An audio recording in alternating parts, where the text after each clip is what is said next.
गुरुजी के चरणों में सत सत प्रणाम और आप सभी दर्शकों को मेरा सादर नमस्कार। मैं साध्वी आनंदी माँ दिव्याशीष आश्रम सुंदर नगर मंडी डिस्ट्रिक्ट हिमाचल प्रदेश में निवास करती हूँ। मेरा फ़ोन नंबर है 8219172304 8219172304। तो आज हमारे बीच में बैठे हैं यहाँ दिव्याशीष आश्रम में, तपोभूमि हिमाचल प्रदेश में आए हैं दूर से। यहाँ किस लिए आए, कहाँ से पता लगा और कैसे यहाँ उनका इच्छा हुई आने के लिए, क्यों आए हैं, तो और इनका अनुभव क्या हुआ। यहाँ आए, इन्होंने 10 दिन यहाँ रहे और तब सेवा सुमिरन का मार्ग को अपनाए, नई भोजन प्रथा प्रणाली को अपनाए। तो उनको यहाँ क्या लगा, क्या फर्क हुआ, कैसे महसूसियत हुआ, अब क्या चेंज हुई। तो हमारा ये रवि भाई और रजनी बहन ये आए हैं दोनों दिल्ली से, तो इनके मुख से सुनना है हमको। इन्होंने ही खुद बताएंगे, अपना फ़ोन नंबर भी बताएंगे और फिर उन्होंने उनका अनुभव सुनाएंगे। रवि जी, आप आपका नंबर भी बता देना और अनुभव भी सुनाइए। मेरा नाम रवि, मैं दिल्ली से आया हूँ और मैं बैंक में काम करता था। वहाँ से सेवानिवृत्त हुआ 2015 में। मेरी उम्र 67 साल है और मेरा मोबाइल नंबर है 8851788305। दोबारा से नंबर देता हूँ 8851788305। ये मेरी पत्नी है। सारा श्रेय इसको जाता है कि इसने कैसे इस चीज़ को ढूंढा और मेरे को मोटिवेट किया। तो ये थोड़ा पहले बोलेंगी, फिर मैं अपना एक्सपीरियंस। मैं रजनी बहल अपने पति श्री रवि बहल जी के साथ यहाँ पर आई हूँ। थोड़ा ऊंची आवाज में बोलिए, आवाज नहीं आती है। देवेशीष आश्रम सुंदर नगर मंडी हिमाचल प्रदेश में आई हूँ। हम लोग 10 दिन पहले यहाँ से आए थे और 10 दिन पहले जब सुबह आए तो बड़ा अजीब सा लग रहा था कि पता नहीं कैसा माहौल होगा, कैसे रहेंगे, क्या हम मतलब बर्ताव होगा। लेकिन आज 10 दिन के बाद जा रहे हैं तो बिल्कुल ऐसा लग रहा है जैसे अपनी माँ के घर से जा रहे हैं। इतना प्यार और इतना अपनापन हमें मिला है जो शब्दों में बयान नहीं कर सकते। दिव्याशीष आश्रम के बारे में जानकर जो लोग यहाँ पे आते हैं वो अधिकतर जो भी वीडियोस में देखते हैं अपनी बीमारी को ठीक करने आते हैं। बहुत बड़ी बीमारी, किसी की गैस्ट्रिक है, मतलब इंटेस्टाइन प्रॉब्लम है, किसी की लिवर की है, किसी की किडनी है, कोई कैंसर सर्वाइवर है, बहुत बड़ी, जिनके पास डॉक्टरों के पास भी इलाज नहीं होता, कई बार डॉक्टर मना भी कर देते हैं, वो लोग यहाँ पे आते हैं। बट ये 10 दिन बिताने के बाद मुझे ये महसूस हो रहा है, माँ के चरणों में 10 दिन बिताने के बाद, कि बीमारी के लिए आना तो बहुत छोटी सी बात है। यहाँ से हम जो कुछ सीख कर और जो लेके जा रहे हैं वो तो बहुत बड़ी चीज़ है। यहाँ पे हमने सीखा तप, सेवा, सिमरन, समर्पण। माँ रोज़ आरती करती हैं तो हमें पता चलता है कि हम अपने को भगवान के ऊपर कैसे समर्पण करते हैं। कुछ भी तकलीफ है भगवान का शुक्राना करते हैं, रोज़ यहाँ पे सभी का शुक्राना करते हैं और भगवान के ऊपर सब कुछ छोड़ देते हैं। वही तारनहार है, वही पालनहार है, वही करने वाला है। आप एक भाव से यहाँ पे रहते हैं तो सब चीज़ें आपकी तर जाती हैं। और सुरेश भैया को यहाँ पे देखा है तो उनसे हमने सीखा कि निस्वार्थ सेवा क्या होती है। सुरेश भैया 3-3 दिन निर्जला रख के भी इतना काम करते हैं, ऊपर कंस्ट्रक्शन करा रहे हैं ताकि आने वाले साधकों को और बहुत आराम मिल सके।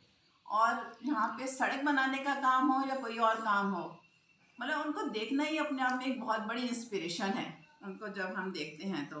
क्योंकि वो कैंसर से खुद ठीक हुए हैं और उसके बावजूद भी मतलब लोग हार जाते हैं और थक जाते हैं, सोचते हैं मैं तो कुछ नहीं कर सकता, मेरे पे तो इतनी कमज़ोरी है। जो सुरेश भाई का काम देखेगा वो सोचेगा कि ये तो मिरेकल है। यहाँ पे जो है कोई दवा नहीं है, कोई डॉक्टर नहीं है, कोई मेडिकल रिपोर्ट नहीं है, कोई टेस्ट नहीं है, फिर भी सब ठीक होके यहाँ से ठीक होना सीख लेते हैं, अपने डॉक्टर स्वयं बनते हैं। ये अपने आप में एक मिरेकल है जो मेडिकल साइंस को भी बहुत पीछे छोड़ देता है।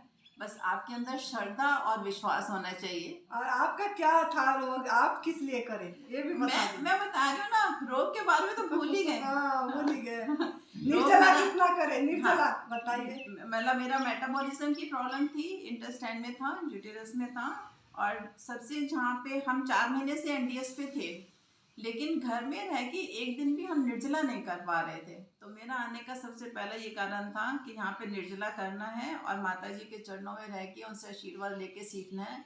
और सही मैं बताऊं, ये 10 दिन में हमने 5 दिन तो निर्जला कर लिया, जो कि हमें खुद को ही नहीं लगता कि हम कर सकते थे, बट ये सिर्फ यहाँ के आशीर्वाद, तपोभूमि की ब्लेसिंग्स और सब उसके कारण ही हुआ है। अब हम घर जाके इसको कंटिन्यू करने वाले हैं।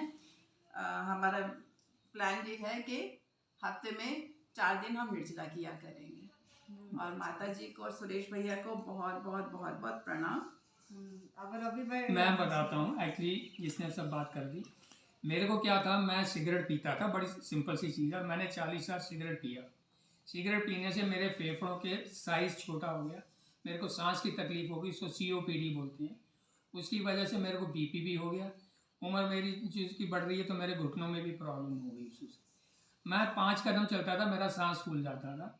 तो जब हमें NDS का पता चला और मैंने बड़ी शिद्दत से किया, जब मैंने इसको किया तो मेरा 5 दिन में ही करने के बाद, यानी कि एक शिविर जो किया उसको करने के बाद ही मेरा जो इन्हेलर मैं लेता था वो इन्हेलर छूट गया, सांस फूलना बंद हो गया।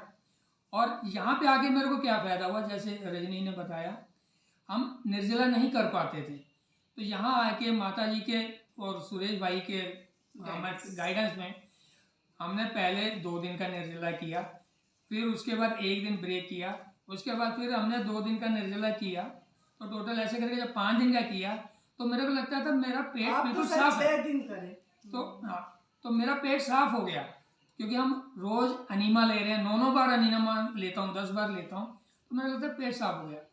निर्जला करने के बाद जो मेरे अंदर से गंदगी निकली है, मैंने उसकी फोटो ली है, जो मुझे अच्छा नहीं लगता दिखाना, लेकिन उसमें मेरे को लगा कि शायद एक कीड़ा भी लंबा सा वो भी आज सुबह निकला। तो इतनी अंदर से गांठें गांठें सी निकल रही हैं, पस सी निकल रही है, और अभी भी लगता है कि अभी भी कुछ और है। और आज मैंने सीढ़ियाँ भाग के ऊपर चढ़ा, जबकि मैं 2 सीढ़ियाँ 3 सीढ़ियाँ भी नहीं चढ़ सकता था। सुरेश भाई ने बोला हमारे यहाँ पे सड़क का थोड़ा सी सेवा करनी है, मैं बिल्कुल, हम सब गए, तो वहाँ पे इतना आनंद आया, पता नहीं था मैं 2 दिन से निर्जला पे हूँ या 1 दिन से निर्जला पे हूँ, और इतनी एनर्जी, इतनी ताकत और इतना वो कि बहुत ही अच्छा। और इसका फ़ायदा क्यों हो रहा है, क्योंकि हमने पिछले 4 महीने से बिल्कुल अच्छे तरीके से इसको कर रहे हैं, और पिछले 1 महीने से तो बिल्कुल ही पका हुआ बंद कर दिया। रात के टाइम भी हम पका हुआ नहीं लेते हैं, पूरा उससे करते हैं, कोई कमज़ोरी नहीं आती। वेट लॉस ज़रूर होता है, लेकिन उससे घबराने की इसलिए ज़रूरत नहीं है कि वेट का लेना और एनर्जी दोनों का कोई कनेक्शन नहीं है। मेरे मसल्स बन जाएं, ये बन जाए, मैं बाहर की चीज़ें खाऊं और एडिशनल खाऊं, उससे मेरा शरीर भारी होता है, लेकिन वो गंदगी ही अंदर जा रही है। NDS का सबसे बड़ा सिस्टम है, बंद करो अंदर डालना और निकालना चालू करो, डालना बंद और निकालना चालू, इससे आप करोगे आपके शरीर के यहाँ का वातावरण कैसे लगा? ये वातावरण तो इतना शुद्ध और इतना बढ़िया कि दिल ही नहीं करता वैसे यहाँ से जाने का। और आनंदी माना ने हमें बोला कि आप फिर आना, जब भी हमें समय मिलेगा हम जरूर आएंगे। उसका एक और भी है कि हम और साधकों से मिलेंगे, थोड़ा दिल घबरा जाता है, तो हम उनके साथ बातचीत करेंगे, यहाँ पे रहेंगे, तो सेवा का भी अवसर मिलेगा हमें, और हम उनको गाइड भी कर पाएंगे, बता भी पाएंगे देखो मैं कैसा था और आज तो आपका अस्थमा का प्रॉब्लम था? मेरे को अस्थमा का था, इसको मतलब ब्रोंकाइटिस टाइप का था, तो मैं तो कहूँगा मैं तो बिल्कुल ठीक हो गया, क्योंकि मेरा इनहेलर बंद हो गया। हाँ, थोड़ा BP अभी जो है वो अभी नीचे तो हो रहा है, लेकिन वो मेरे को मालूम है अनीमा और करूँगा, अंदर से गंदगी निकलेगी तो BP भी नीचे आएगा। वैसे मैंने पिछले कम से कम 1 महीने से BP की दवाई भी छोड़ रखी है। कभी अगर बहुत ज़्यादा ऊपर है तो 1 आध गोली ले लेता हूँ, लेकिन यहाँ पे आके मैंने एक बार भी गोली नहीं ली। तो आप सलाह क्या देंगे साधकों को? नहीं भोजन पथा प्रणाली एकदम ईमानदारी से, बिना चीटिंग से, बिना चीटिंग के ईमानदारी से करना। अब आपका सीधा सा है कि अगर इतना बड़ा दूध का पतीला है और अगर आपने आधा नींबू भी डाल दिया तो दूध फट जाएगा, तो आपको बिल्कुल भी चीटिंग नहीं करनी है। जब आपको लगे हम बिल्कुल स्वस्थ हो गए, सब कुछ हो गया, तो 2-3 महीने में एक बार दिल जैसे करा, कहीं गए तो वहाँ पे थोड़ा सा ले लिया, लेकिन उसके बाद कम से कम 2 दिन का निर्जला जरूर करें। हाँ जी, उसको निर्जला करने से क्या कि उसका जो नुकसान है वो निकल जाएगा, कर जाएगा, लेकिन इसको रूटीन भी नहीं बनाना है कि मैंने खा लिया और निर्जला कर दिया, क्योंकि धीरे धीरे वो आदत वापस आ जाती है। और मेरे को तो बहुत शौक था खाने पीने का, तो मेरे को कोई प्रॉब्लम नहीं, तो इसलिए NDS का, अपना चौहान सर का, सुरेश बाबू का और माता जी का इसलिए बहुत बहुत धन्यवाद, हमें सही रास्ते पे लाए। और माता जी के जो सुबह के प्रवचन होते हैं उसमें अगर हम 1-2 बातों को भी हम समझ जाएं, कर जाएं, माता जी ने आज सुबह बहुत अच्छी एक बात कही थी और वो मेरी गांठ में आ गई, मैं समझ गया उसको। चाहे गुरु हो कोई भी हो, उसकी बुराई नहीं देखनी है, क्योंकि पूर्ण कोई भी नहीं है। उसकी जो अच्छी बातें हैं और उसको हम लेके अगर हम उसमें चलें तो हमारा जीवन बहुत सफल हो जाए। तो आप सबका धन्यवाद। बहुत बहुत अच्छा लगा। तो आप लोग बहुत दोबारा आना है और आप लोग को भी बहुत धन्यवाद। आप बहुत अच्छा, बहुत आनंद दिए, सभी साधकों को बहुत लगाए। बहुत अच्छा गाते हैं इन्होंने। एक सुना देना था 2 लाइन, अगर समय 2 लाइन एनडीएस का ऊपर आप इतनी लिखते हैं और बहुत सुंदर इनका भावना है और इन लोगों को बहुत प्रेरित करे, यहाँ साधकों को प्रेरित करे इसको करने के लिए। इसीलिए मैं बहुत धन्यवाद दूंगी कि एक मतलब बच्चा जैसा उन्होंने रहे, मतलब अपने को इतना बुजुर्ग नहीं समझे, बच्चे जैसे उनका अनुभव था। तो ये सुनना, चलो मैं 4 लाइनें सुनाता हूँ इसके लिए। तुझे क्या बताऊं मैं जिंदगी, एनडीएस ने किया क्या कमाल है, रहता नहीं मैं बीमार, डॉक्टर हुआ बेकार है, तुझे क्या बताऊं मैं जिंदगी, मेरी रातें हैं अब मस्त मस्त, मेरी सुबह शाम भी जबरदस्त, मेरी रातें हैं अब मस्त मस्त, मेरी सुबह शाम भी जबरदस्त, मेरी सांस अब फूलती नहीं, काशी भी अब एक ख्वाब है, तुझे क्या बताऊं मैं जिंदगी, एनडीएस ने किया क्या कमाल है, तुझे क्या बताऊं मैं जिंदगी। बहुत बढ़िया, धन्यवाद। सब लोग अपनाइए इसको और प्रसन्न रहिए, खुश रहिए, हंसिए हंसाइए, जिए जीने दीजिए, औरों के लिए जिए, औरों के लिए सेवा करिए और इसको अपनाइए।